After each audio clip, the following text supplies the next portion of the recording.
Welcome to Globally Growing, a podcast dedicated to spiritual growth and development. Each week, we will explore various topics that are relevant to today that also promote spiritual growth, conduct powerful interviews, inspire you to walk into your calling, and have fun doing so. From across the globe, we are growing, and we want you to grow too. Welcome to Globally Growing. I'm your host, Sharon Nobuhle Williams. Today we enter into part 3 of our series entitled Healing from Loss, the story of Mbulelo and Pulane Gqeba of South Africa. In this episode, we get the opportunity to learn some of South Africa's culture with regards to marriage. I love this tidbit of information because it helps us to understand some of the intricacies concerning weddings, the impact that cultural dynamics can play when a couple actually ties the knot, and the risks involved with having a long engagement. And now let's pick up where we left off in our interview. So let's talk about the process of getting married. So what year was this? 99, when you ran away from home to find out, why is he stalking me? And am I going to go ahead and just marry him so he can stop stalking me? Right? Yes. So let's talk about the process of getting married. Because again, we're dealing with different cultures and your cultures are quite different. So you came back and said, okay, I think I'll let you love me. Yes. And then I like that. let me tell you something. You know why I said because I am still shy. People don't believe that. My mom doesn't believe that. I'm sure you don't believe that. Who are you shy around exactly? Exactly. I also want to know. I mean, I was with you, and this is funny because almost all of the time when I'm with Mbulelo, Pulane is like stuck at work somewhere, and then Mbulelo might ask that magic question, hey, let's go to church. And then, we'll pop up at church somewhere, and then we'll be sitting in the back of a service, and then the preacher will say, oh, there's a prophet in the house. I think you might have been there that one day. And, oh, there's a man of God in the house. And it's happened on a couple of occasions. And stop looking at me like that, Mbulelo. I've seen it happen more than once. No, I'm listening. I'm not giving you looks. I'm just listening. And then Mbulelo will just kind of say, oh, okay. And he'll just jump right up there, and then he'll just flow in the prophetic, and he'll just minister prophetically. And then after service, we'll just get up and we'll just leave and walk out like nothing's ever happened. So I've never seen Mr. Shy Guy like ever. So are you shy? Is it when you sleep? Let me give you a secret. You can quote me on this. Okay. When I agreed to serve God in 97, I said to him, remember what I told you 10 years ago. I'm not going to change on that. So do me a favor. When I am to minister, you get into character and you do what you do. I am not involved.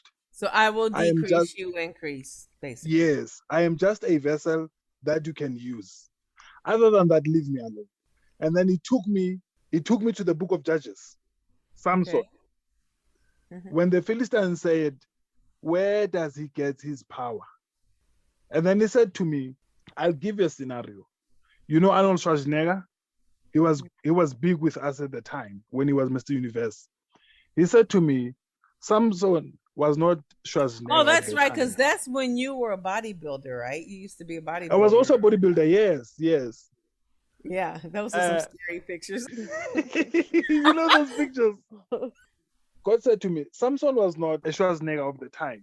That's why the Philistines will always say, where does he get his power? Because he did not look like the bodybuilder type. Yes, he did not look like somebody that can uproot the gates and the pillars. Then I said to him, you use me as a vessel. You fill me as you did with Samson. And then the rest is up to you. Then after that, I am me again. That is why after church, I pick up and I leave. Because strange people and the people I don't know will always be coming and asking questions and wanting advices and stuff. Okay. Do you now understand? Yeah, because I did notice anytime we ever go to church together, we do what I love to do. I don't like to stand around and hang out. And we never did. We would just say, okay, time to go. And we just pick up and take off. And that's just works perfectly for me. Not that I'm shy, but I can kind of be a little bit. You are antisocial. Yeah, some people have called me that, reclusive, or I've been accused of hermiting from time to time. But anyway, so I get it. Now let's just talk about this for a minute. The process of marriage. Because it took you guys quite some time to actually marry. How many years did it take from the time you decided, I think I love you, to the time you said, okay, I changed my mind, I love you? And 6 years. it took you 6 Has he? Now that you mention it, yeah. Have you? Have I what? Have you said now you love me? Aibo. Not that you think you love Aibo. me. We still haven't established that yet, huh?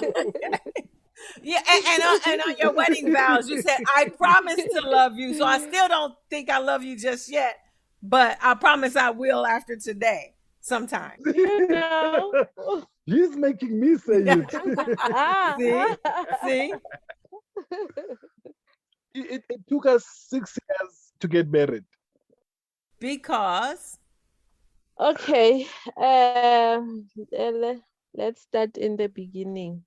When we started dating from 99 December until 2002, that's when you proposed. Yes. So we dated for roughly 2 years, and then he proposed. The proposal, which also has another story, then it was work because, in South Africa, because of your culture, because you have this whole thing of lobola. Yes. So talk about lobola. Explain what lobola is. Lobola is the money paid to the family of a girl. People say it's when you buy, but culturally, it is when you thank their family for raising the daughter up. Okay. So depending on her achievements, on her educational qualifications and stuff, that determines the dowry you pay. It's not the exact same as the dowry, though, because in countries that have dowries, the wife's family will pay the dowry to the daughter. paid.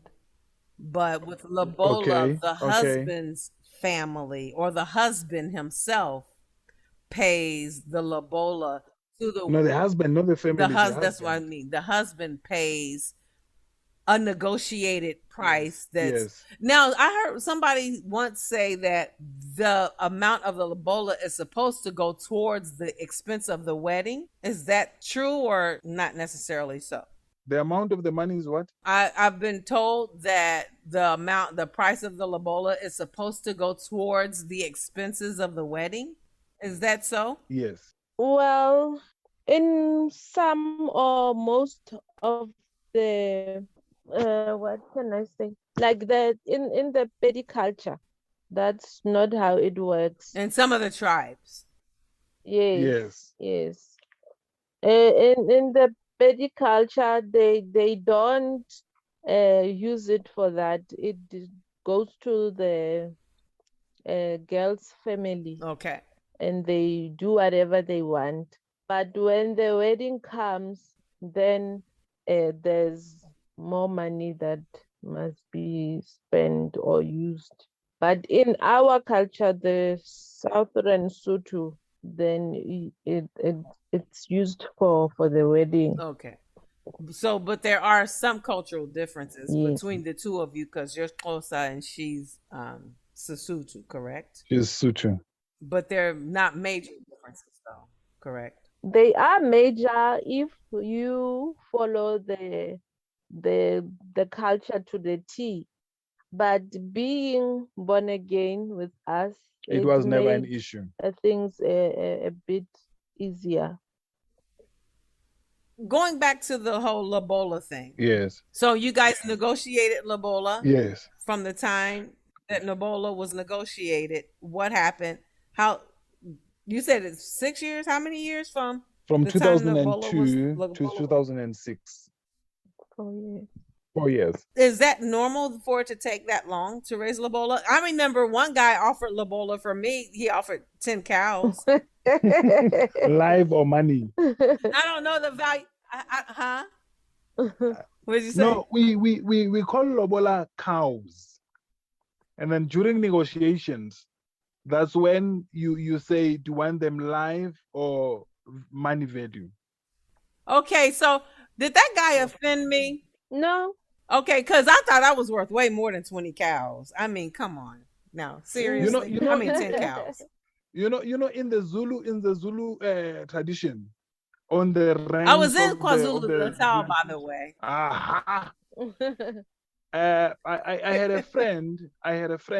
She was from the royal family, royal blood, not family as in dynasty. She said, when you pay lobola for her, you start negotiating at 30,000 up. 30,000 Rand. Yes, Okay. up, not below. So it depends. Yeah. Yes. Back in the 90s, how much did one cow cost? About 3,000-4,000. So I was only worth, okay, 3,000. Why you So I only- was worth 30,000 Rand. I'm royalty. That's pretty good. Okay, I'm just doing the math. Okay, anyway. Yeah, I was a little offended. You know, first of all, No, you that's comparing pretty me to a standard. cow. You know. No, that's pretty standard, and that's good. Okay. Yeah, I thought that was kind of deep. No, you could have negotiated a bit higher. You would have taken it. Oh, I was like, how dare you offer only 10 cows for me? You know I'm worth at least 20. He said, oh yeah, well, I'll pay 20.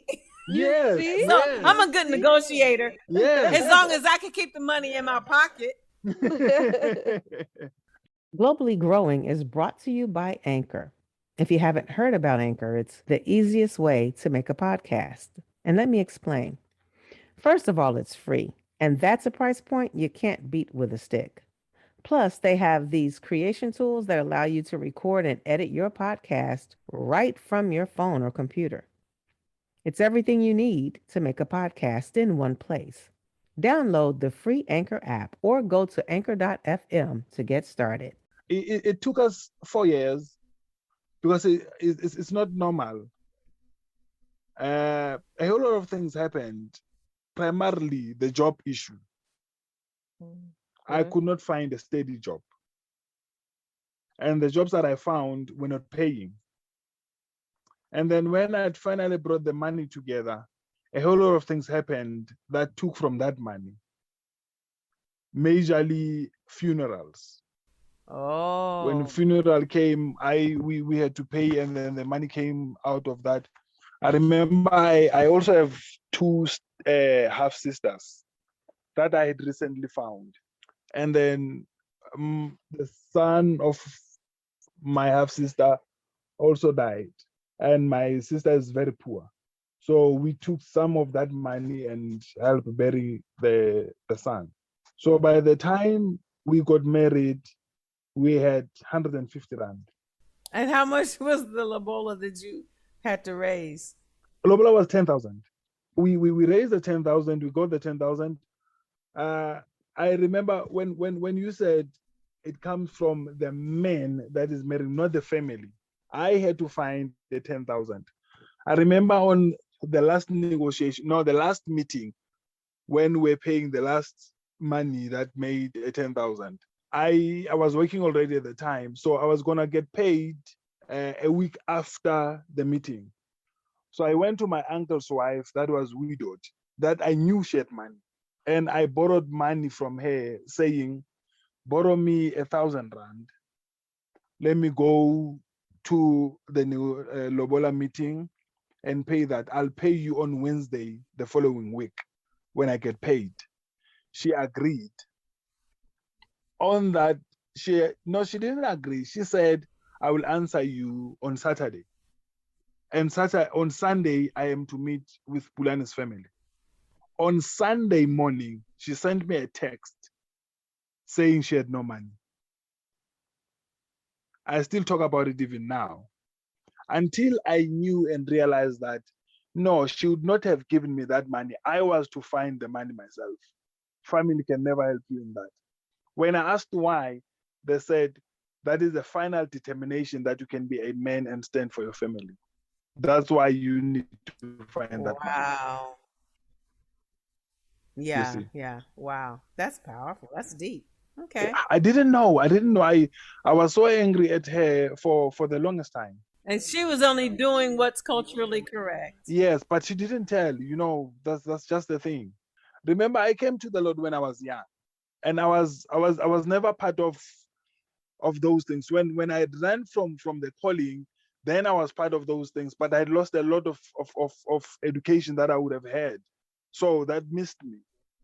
Okay. That part missed me. Right. So let's move forward then. So you get married, you finally raise the money for Lobola, and you get married. Had you guys already had plans for family? Like, did you have plans that, okay, we would like to have X number of kids, I would like to have X number of boys, X number of girls? Did the two of you have those kind of dreams or desires? Well, I did. I love kids. I love kids. In to date, God has given us 40 something kids that went through our hands that we took care of. Even before I was married, I was taking care of children in the township, in the location. So I love kids. So I did not care whether it was boys or girls. I didn't care about the number. Or you didn't even have a number? No, I did not even have a number. But I said to God, I want children. But girls were my number one. Oh. And what was your idea? What was your dream family scenario, Pulane? The picket fence, a girl and a boy with a dog. But in typical South African fashion, the dog would have to be on a leash outside. Yes. In the backyard. Yes, in a dog house. That's why you do not deserve a dog. Anyway. I would have liked to have 4 kids, and I didn't really mind if it was boys or girls, but if it were boys, but okay, let me say, I didn't mind if it was boys or girls, but if I had boys, I would have loved for the firstborn to be a boy so that I can teach him house chores. Oh, okay. In other words, hopefully he'll teach his daddy a few chores as well.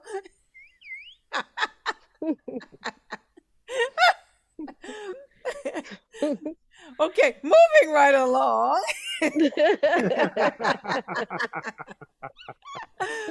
So now, you guys, did you want to start having children right away, or did you think, we would like to stay married for a year or two or what have you before we start trying to have kids? How long into your marriage did you decide you want to start trying to have children?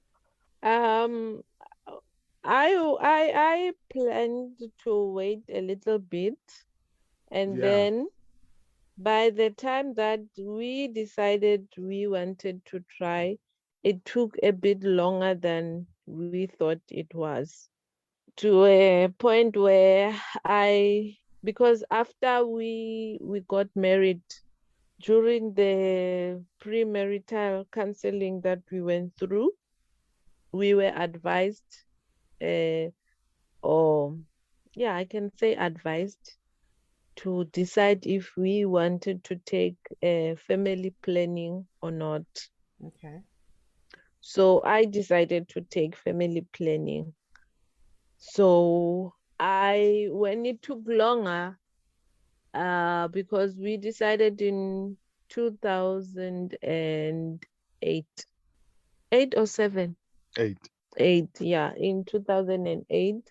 So by end of 2007, I had stopped using the contraceptive methods. Yes. So by March 2008, I was still not pregnant. I remember this day because that's the month that my dad passed on. And somehow at the back of my mind, I had a bit of regret that my dad died without seeing my child, or yes, seeing one of my kids. Mm. So yes, it went on, and then later in 2008, eh? Yeah, in 2008, I found out that I was pregnant. Was it 2008 or early Early 2000, 2000. 2009? 2009. Early 2009. Yeah, What? she's counting. No, it was 2009 because I saw you guys around the Christmas holiday conference of 2009, and that was Yeah, Yeah. after you had the yeah. miscarriage. Yeah. It happened in October, right? Mm. Yeah, That's that's when you miscarried, 2009. and it was like November, December when I saw you. Yeah. Yeah, yeah. Yeah. Yeah. It was early 2009. Yeah, then I think if we counting, it would be March, February somewhere. Then we found out that I was pregnant. Okay. I was going to ask you, you went a good 6 or more years from the time you started dating till the time you were married. Did you guys stay chaste throughout that time frame? What is chaste? Yes, it had pedal locks Oh, on it. she wore a And chastity Whoa, belt. whoa, it whoa. was My English. What is chaste? yes. Okay. You remained sexually pure. How about that? Is that Syllable.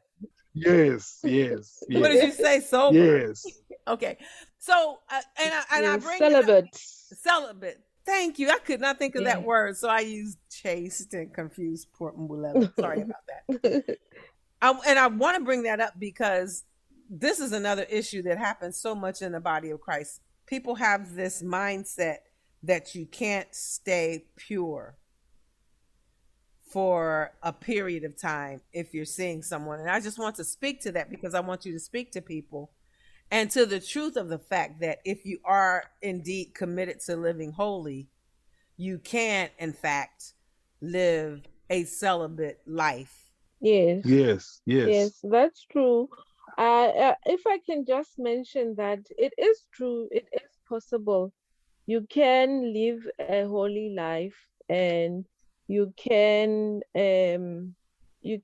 abstain, but it's not easy. It's not easy. It's not easy to an extent that It's not easy or advisable if you don't have to. yes, because really waiting that lengthy period, it's risky. I remember it was getting so bad. I had two occasions that I wanted us to break up because I couldn't handle it anymore. Because I remember telling him that we've been engaged for so long and nothing is is happening. happening. Nothing is coming up. So I think it's best if we We tell break it up. the parents that we can't go on like this And because then we'll start again in a later stage when we know we can. Okay. Okay. yes, and also that when you are going through difficult or tempting situations, it's always advisable to find somebody who is able to guide you in the correct way. Because I remember there was this other lady at church that I approached and I told her that we've been together with Mbulelo for so long, and I have reached a point where I feel like I can't hold myself any longer. So I need advice. How do I stay pure? How do I abstain? And I was shocked. And I think from that day, my respect for her diminished because she told me that it's not easy. Use a condom. Oh my. Yes. So I was like, how can she? It was not, I can't say she was a mother, but she was married and she was maybe 3, 4 years older than me. And I thought she would give me sound advice. But I was amazed at the advice that she gave me, and I decided no, she's not the right person that I can talk to. So you I had the same encounter. I went to another brother who is a minister, and I also looked up to. And I said to him, this is what we're going through. How would you advise? He said to me, God will use you the same, whether you did it or you didn't. Oh my God. You can wake up on a Sunday morning from wherever you wake up from, where you went on a Saturday night, and God will use you the same. Needless to say, that was the last time I spoke to that guy. Wow. Because I wouldn't handle. I said to him, would you use a dog dish to dish up for yourself? He said no. Then I said to him, why would I do that to God? And that was the last time we spoke. Wow. So just to paraphrase what you said, you asked him, would you eat out of a dog pan? Would you serve yourself food out of a dog pan? Yes. And then when he said no, why would you feed? Knowingly, yes. Then why would you do that to God? Wow. That's a powerful analogy. Okay. Well, I really wanted to address that because of everything that you've gone through. Remember, our agreement with God is that I was to be a vessel. You're not trying to be a polluted vessel. Yes. That's powerful. And I think it's important to really address that only because there are so many people who don't believe that they can be strong enough to stand. Yeah, because I remember even besides the Christians in church, also the people who are not saved who are looking at you.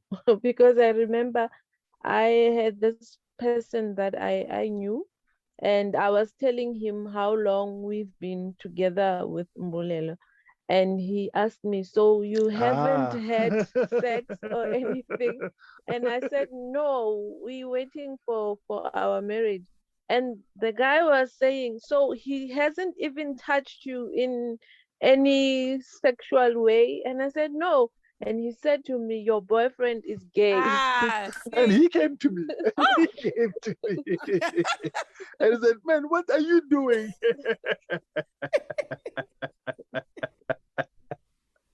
Wow. Wow. And he was bold enough to come to you. He had to come to me and said, what are you doing? Are you gay or what? Oh my goodness. Said, no, I'm not. Said, no, you shouldn't be.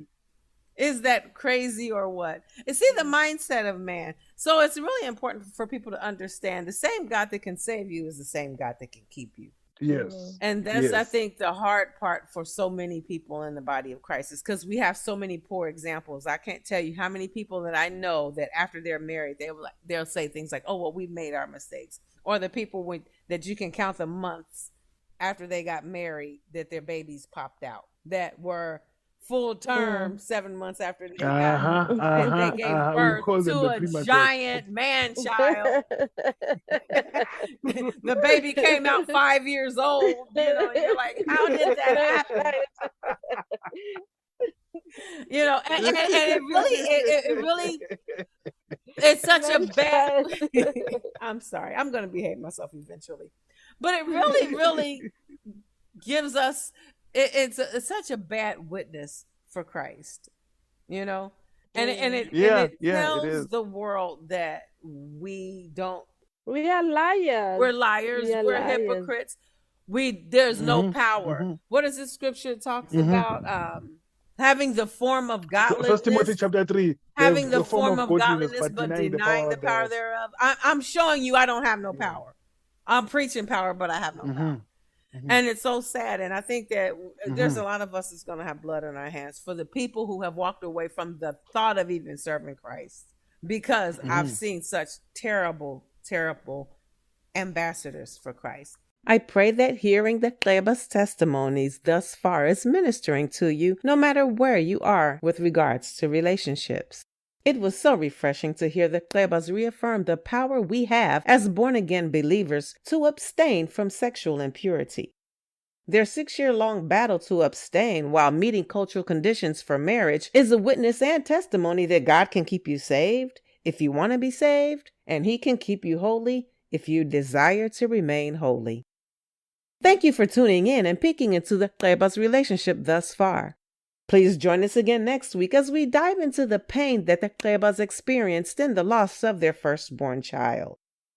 They will share how they processed their loss, how they coped, and how their loss affected their relationship with God. So stay tuned. You won't want to miss it. Until then, stay focused on your growth. God bless you. Thank you for tuning into Globally Growing. If you've enjoyed this podcast, please like, follow, subscribe, and share with your friends via social media.